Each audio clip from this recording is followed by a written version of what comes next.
Explain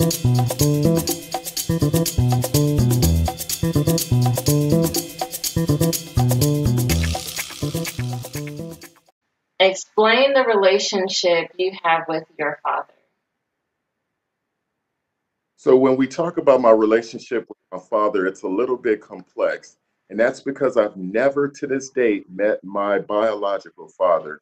I do know who my biological father is, and I do understand the complexity of what caused him not to remain and my mother not to remain with them or with each other.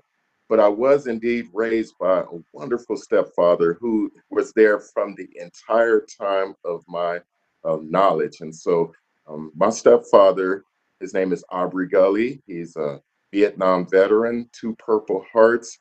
He worked for the city of Santa Monica for 30 years and worked two jobs to take care of four children that were not his biological children. And so when I look at my relationship with my father, I see a superhero, a great mentor, a wonderful provider. And so I never felt a void or any deficits. There were some natural curiosities, but my relationship with my father were fond memories of going fishing, going hunting, doing road trips.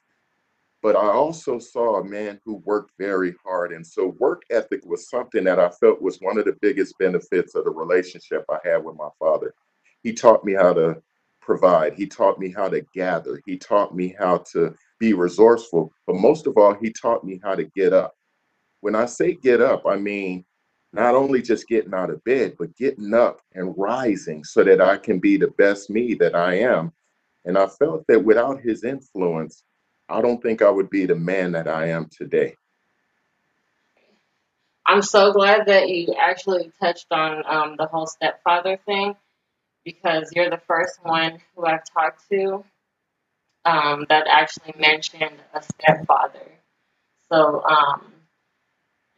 hats off to him, especially because of the, I guess, the biological bond, maybe, or the biological connection with a child. You're not as emotionally, well, I don't know how that works.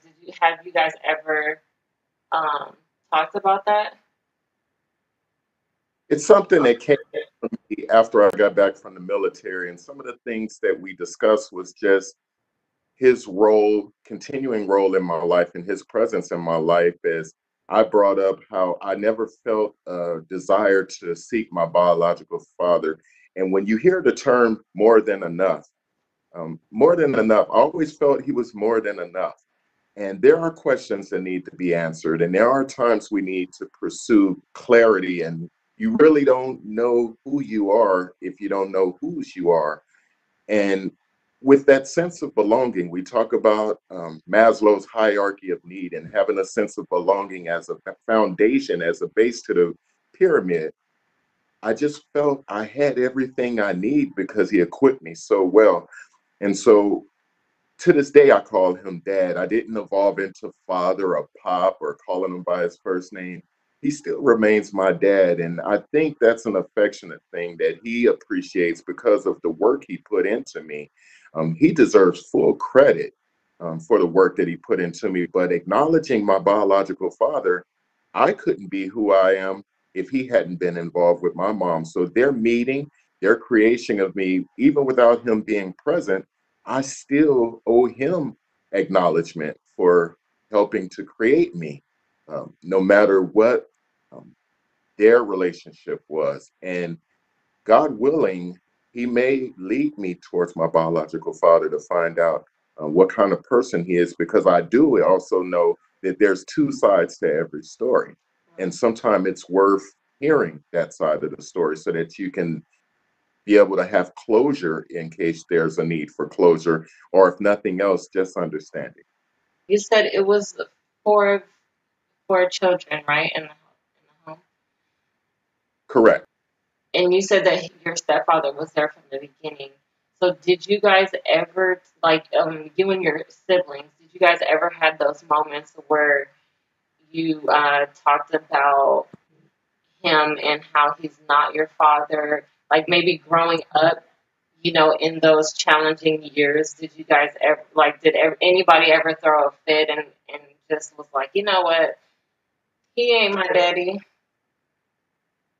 With my older, I think I saw that while it was never said like that, there was just a little bit of tension and there was a little bit of distance. And I noticed that my mother would handle all of the discipline and he wasn't as involved in the discipline with them because I think they were of age and they knew our biological father. And so he wasn't as hands-on with some of the tougher scenarios around discipline, but they never really said anything that would make me feel this isn't my dad. And so I'm very fortunate to have had that level of function where it wasn't always, he's not our dad. I really didn't grow up experiencing that.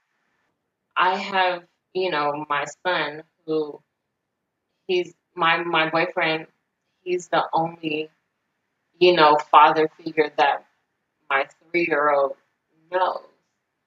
So we have those times where we, some of our conversations involves the, biological father, and it's like, what are those conversations going to look like later on when Orion gets older? Is he, but he's all that he knows. And so Right. with Kimura being 9 years old and her, being aware that there is someone else or, a biological, father, it's like,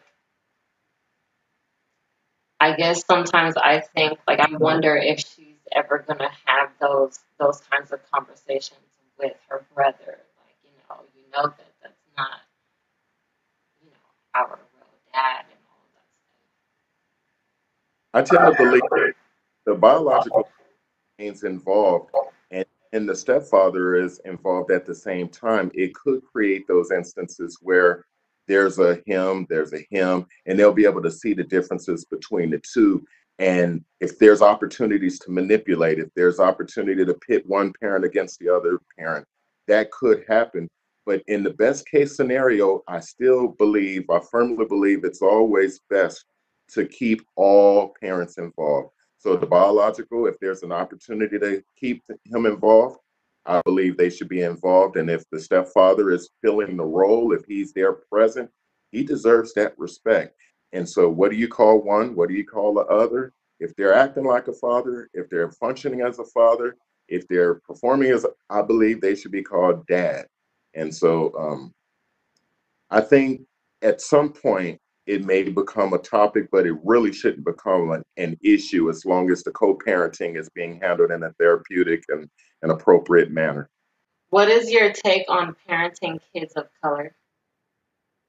Well, my take on parenting children of color is that it takes a lot of innovation, creativity, ability to respond on the fly, but most of all, keeping your focus and center on Christ.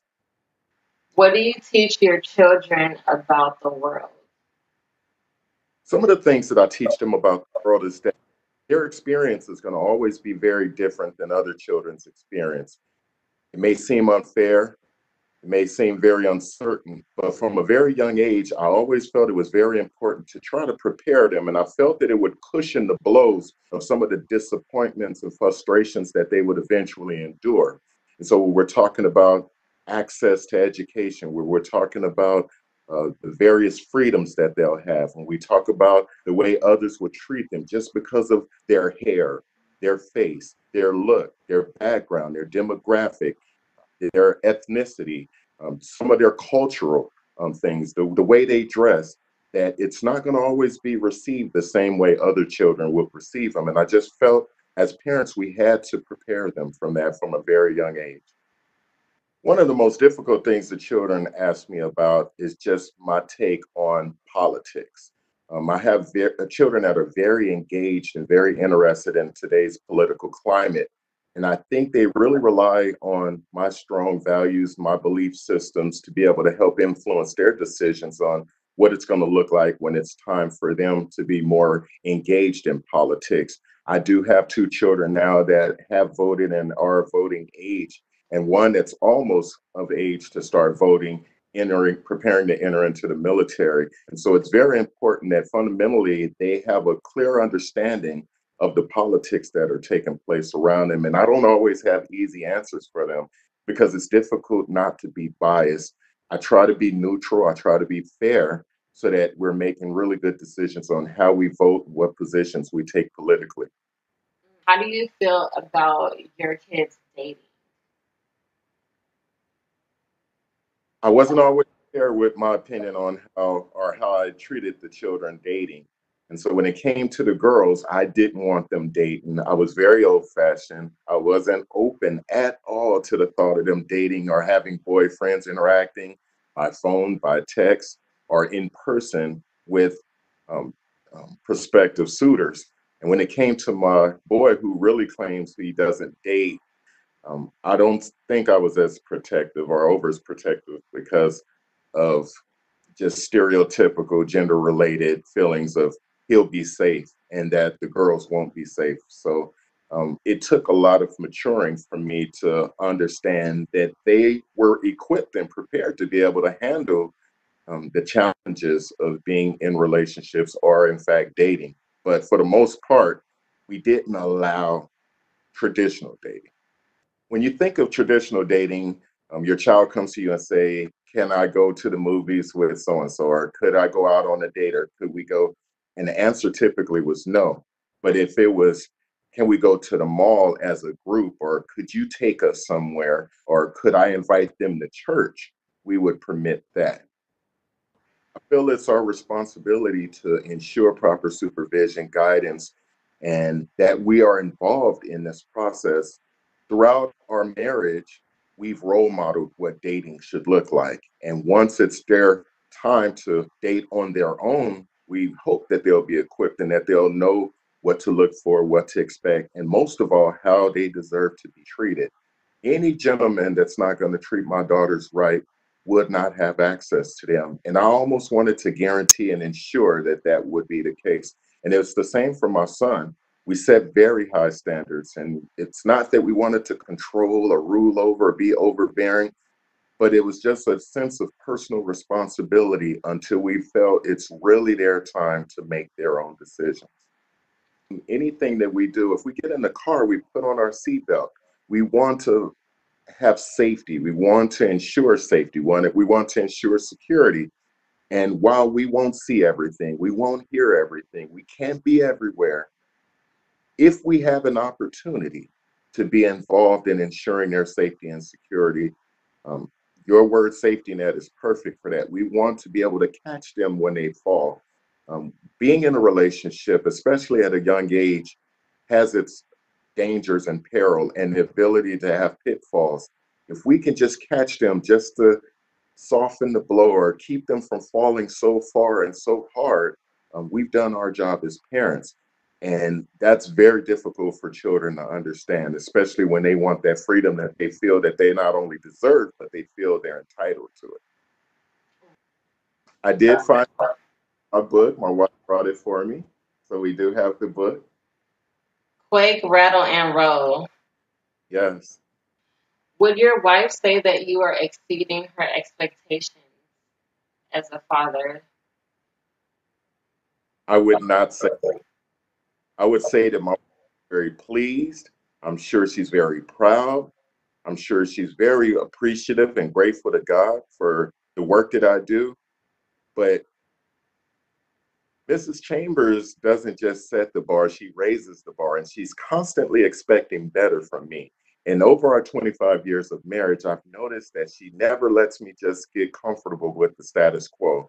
And so, being a parent, being a husband, being a provider, she's constantly pushing me, encouraging me, and praying that I will become better and better.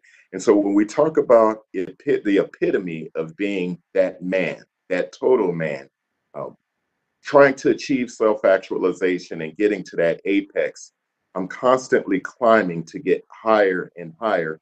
And what I'm seeing over the years is a better version of me being formed and being developed with the help of God. And yes, raising the bar is definitely what we need to be doing as women. I think in this society now, with everything kind of just being all over the place, um, you know, I feel like it's very important, especially for young women, to know that it is possible for us to set the bar and to raise the bar actually for our young men or our men, because nobody should be really comfortable with staying in the same spot. We don't grow unless we're willing to make certain changes and sacrifices. Has there ever been a time during your fatherhood where you felt that, oh my gosh, it's getting so hard. I don't know what to do. I feel like I just want to quit. Do you ever feel like you want to give up? When it came to being a father, I never wanted to give up, but I definitely felt challenged. After 7 years of infertility, we finally had our first child. And in the same year, we had another child. And the very next year, we had another child. And so at one point, we had 3 young children within a 2-year time span. And I was still working a job that wasn't paying very well.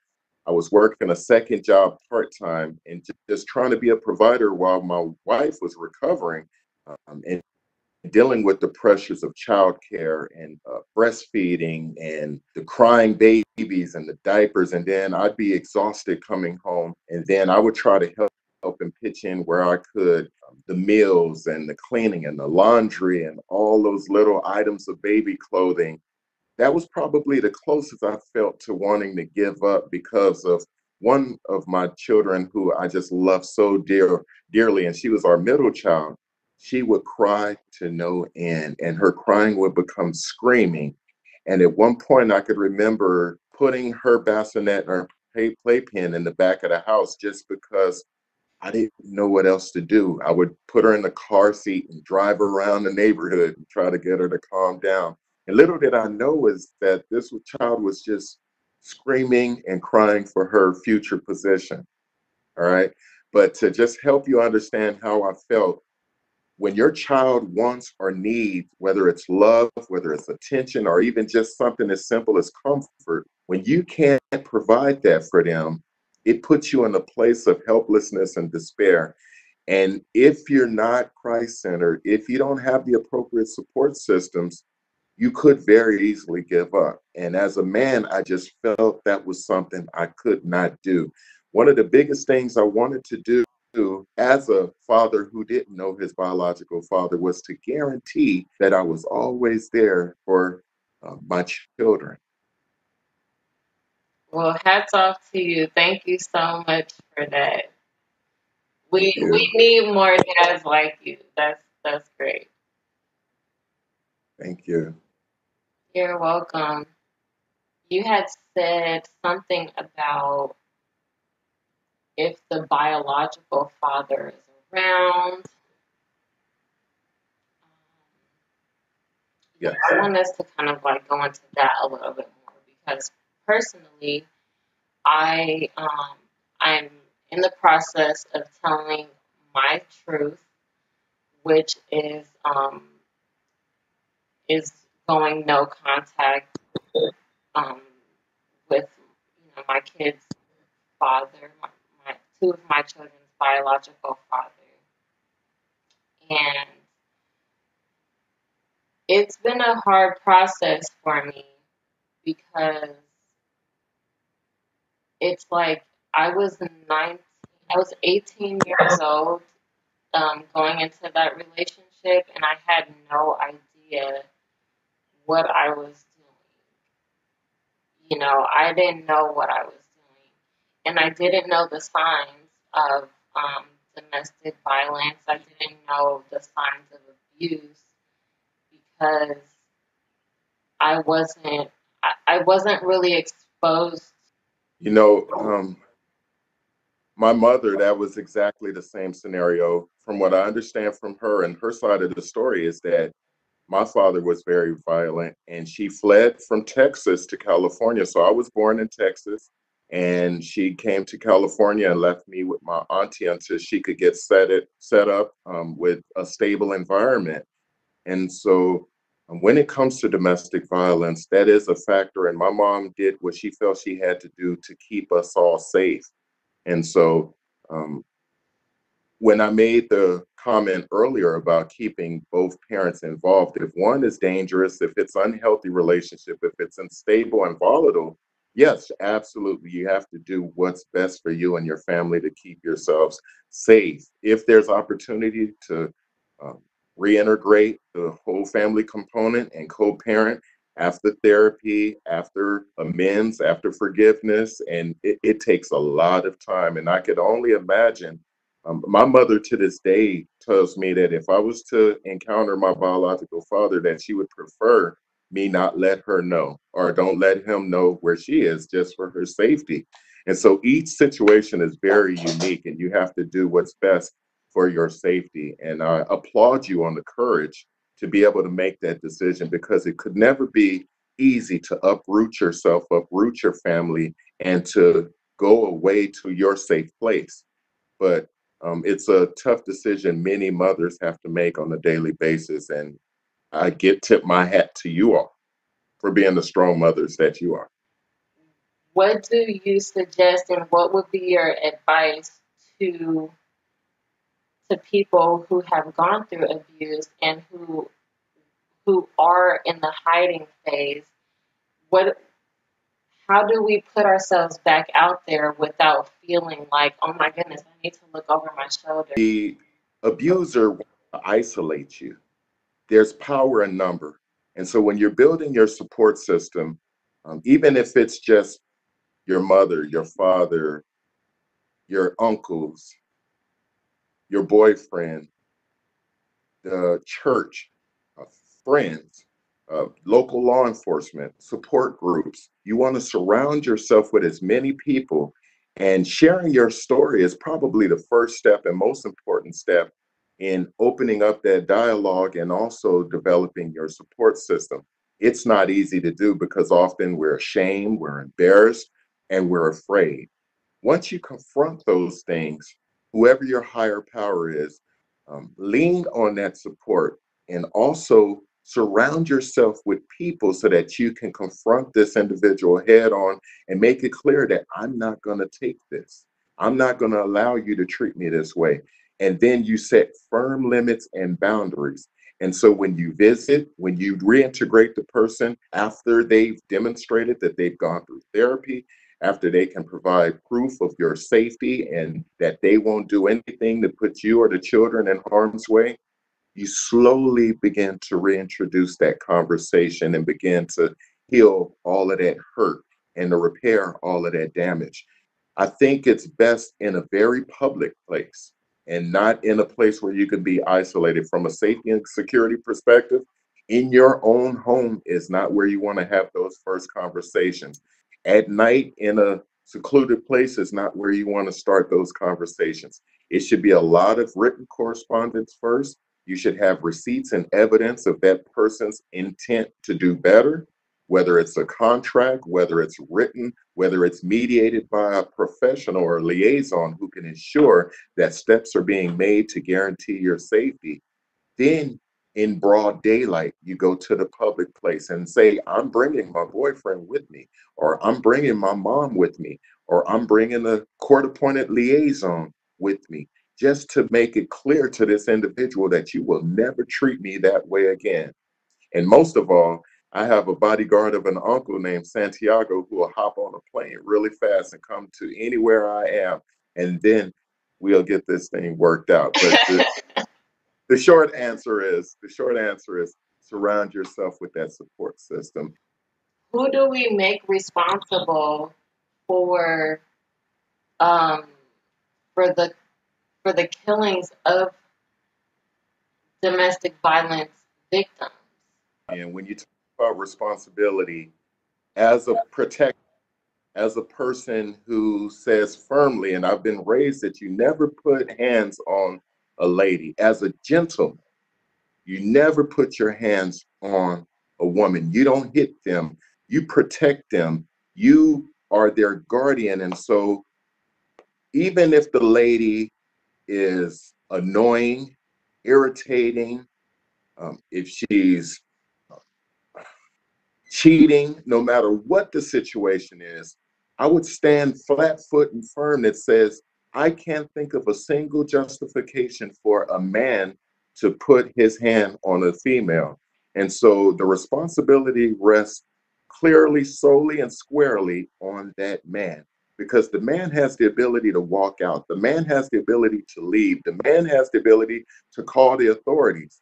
If a woman is hitting and fighting a man, I still put the responsibility back on the man. And that comes from a biblical perspective that I believe in. And this is just my belief that we are expected to lead.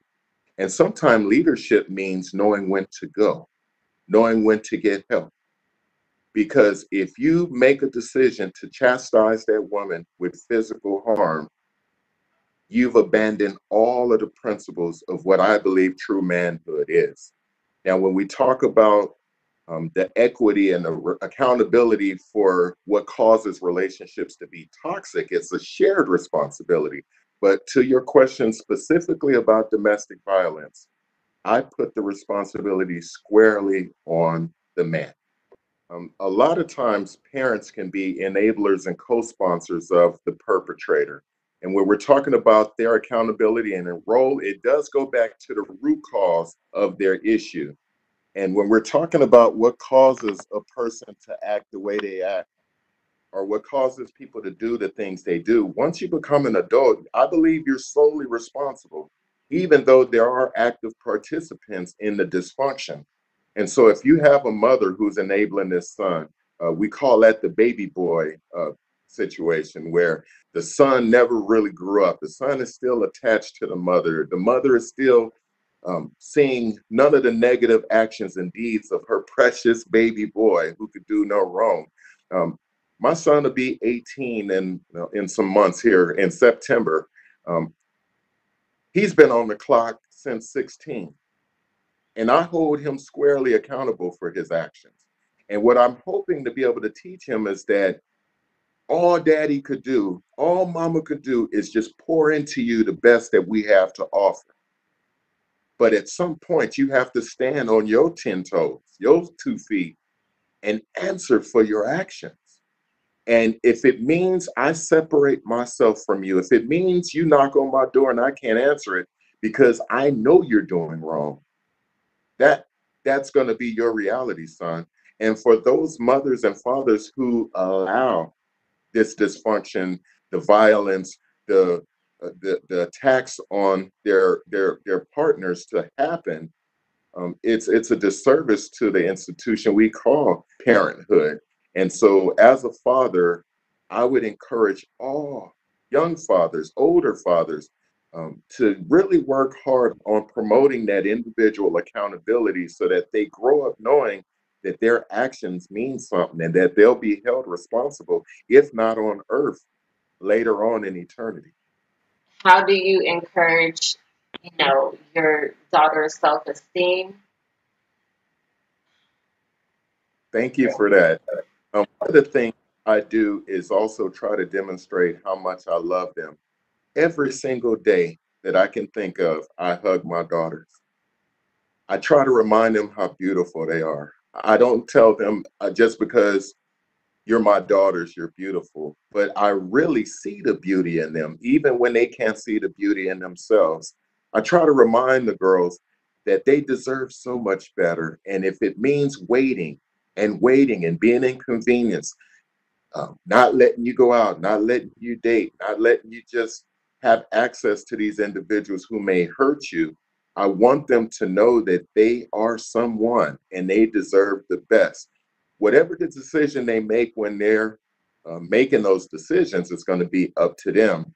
But as a father, I want them to know what true love feels like. And I want them to know what an appropriate hug feels like. I want them to know what the creeps look like. I want them to always know what the perverts and people with bad intentions look like. And so I may have over obsessed as a safety and security professional in helping them learn how to profile the predator, the creep, but to really know what love feels like. And the biggest way to show that is how I treated their mother. Okay. I can't convince them that I'm a loving father if I didn't love their mother. That doesn't mean I didn't make mistakes in how I said things and how I did every single thing, but everything that they pretty much encountered was nonviolent and non-confrontational and therapeutic. And all I can hope is that they are able to duplicate what we tried to do so that they can get longevity and have healthy relationships. And should they choose to go another route, if they never have a man, most of all, value yourself, love yourself, and know that you are someone very, very important.